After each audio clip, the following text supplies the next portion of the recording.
मध्य प्रदेश कांग्रेस के अध्यक्ष जीतू पटवारी ने भिंड में मीडिया से बातचीत में कहा कि जो जीता वही सिकंदर, लेकिन हम अपनी विपक्ष की जिम्मेदारी निभाते रहेंगे। पटवारी ने सरकार पर हमला करते हुए कहा कि मुंह चलाने से काम नहीं होता, बल्कि कलम चलाने से होता है।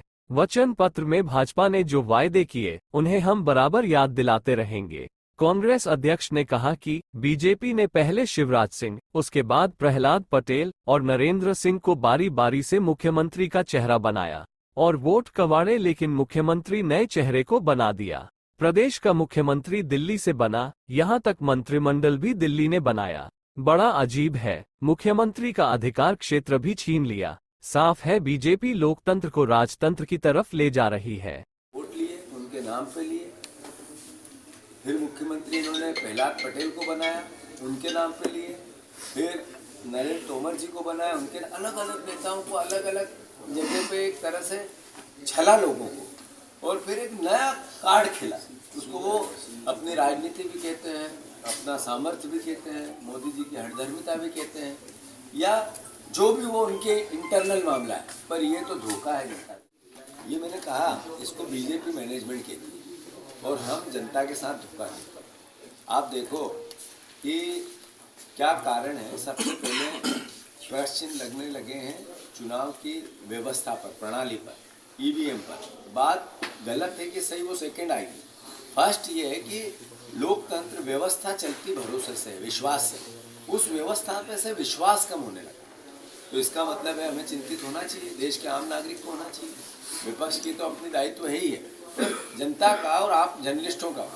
फिर दूसरा, जो भारतीय जनता पार्टी ने जिस तरीके के सब्जबाग दिखाए, जिस तरीके की बातें की, लाडली बहना में चिंता मत करो, 2000 करोड़ रुपए 1.5 महीने में खर्च किए केवल ब्रांडिंग पे। एक आर्थिक स्थिति चरमरा गई है प्रदेश की, 30,000 करोड़ रुपया ईयरली हमें ब्याज देना पड़ता है। फिर इस 2 महीने में, 3 महीने में अब सरकार 28-28.5 हजार करोड़ रुपया कर्जा लेगी, यानी लगभग 350 करोड़ रुपया रोज। तो आखिर इस प्रदेश के भावी भविष्य का क्या कारण है कि सरकार ने इतनी बड़ी बातें की, इतने अलग अलग सब्जबाग दिखाए। आपको एहसास ही नहीं था, जर्नलिस्टों का भी नहीं था कि कांग्रेस की सरकार नहीं बनी।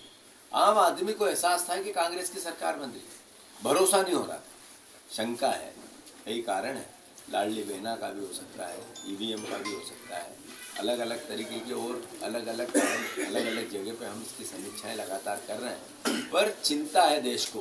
तो मैं कहना चाहता हूँ कि जिस व्यक्ति के नाम पे वोट मिले, जिस व्यक्ति के नाम पे सहमत विधायक है, उस व्यक्ति को दूध में से मक्खी जैसा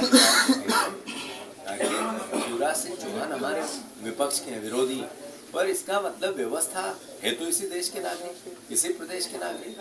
हमने हमेशा उनकी खिलाफत की, उनकी योजनाओं की। इसका मतलब वो हमारे दुश्मन थोड़ी थे, हमारे ही प्रदेश के मुख्यमंत्री थे, हमारे मुख्यमंत्री थे। तो जब उनको निकाला, वो भारतीय जनता पार्टी का इंटरनल मामला है, हमें कोई हस्तक्षेप नहीं करना, पर उनका दर्द निकलता है, उनका दर्द छलकता है। वो बार बार ये कहते हैं कि मेरे साथ अन्याय हुआ है, बिना कहे कहना चाहते हैं कि देखो मैं दया का पात्र हूँ।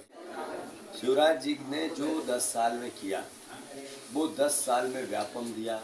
उन्होंने उस 10 साल में प्रदेश में 235 घोटाले दिए, प्रदेश कर्जदार बनाया। ये बातें हमने जनता के सामने हमेशा कही और आज भी हम कायम हैं। और जो आज स्थिति है, जनादेश क्या कहता है, लोकतंत्र क्या कहता है, लोकतंत्र में उनके नाम पे वोट मिले, और जो नाम पे वोट मिले और बना दूसरा, तो अल्टीमेटली ये आखिर नागरिक है हम इस प्रदेश के, वो भी नागरिक है इस प्रदेश के। हमारे दुश्मन न मोहन यादव है न शिवराज सिंह जी। हम विचार एक दूसरे के विरोधी हो सकते हैं, हमारे मुख्यमंत्री है मोहन यादव, बीजेपी के मुख्यमंत्री नहीं, प्रदेश के। हम प्रदेश के नागरिक हैं, इसलिए हमारे मुख्यमंत्री से हम सवाल करते हैं और करते रहेंगे। आपने चेहरा किसी और का बताया, मुख्यमंत्री किसी और का बताया। जो विधायक है उनका अधिकार है, लोकतंत्र में जनता ने दिया है, संविधान ने दिया है कि अपना वो नेता चुने। वो नेता की चिट्ठी आई, विधायक मजबूर हो गए उस नेता को चुनने। जो मुख्यमंत्री है जब चुना गया, तो अल्टीमेटली उसको, उनको अधिकार है मुख्यमंत्री को कि वो अपना मंत्रिमंडल चुने। पर मंत्रिमंडल की चिट्ठी आ गई कि इन लोगों को आपको मंत्री बनाना है, शपथ दिलाना है। विभाग, मुख्यमंत्री मध्य प्रदेश में अपने विभाग नहीं बांट सकता। तो ये हमने भोपाल से सरकार चुनी थी, यहाँ से भोपाल से चलने वाली सरकार चुनी थी, हमने दिल्ली से चलने वाली सरकार नहीं चुनी। जो विधानसभा के चुनाव के भी दिल्ली से ही चलेंगे, लोकसभा के चुनाव भी दिल्ली से ही चलेंगे, फिर एक दिन नगर निगम भी क्या दिल्ली से चलेगी, नगर पालिका भी दिल्ली से चलेगी, पंचायत भी दिल्ली से चलेगी। ये एहसास क्या कराता है? ये लोकतंत्र को राजतंत्र की ओर ले जाने वाला एहसास कराता है। मैं फिर से इस बात का, इस भावना का, सरकार ने जो कहा, भारतीय जनता पार्टी ने जो वचन पत्र दिया, उसको वो पूर्ण करे। हम ये बार बार कहते रहें।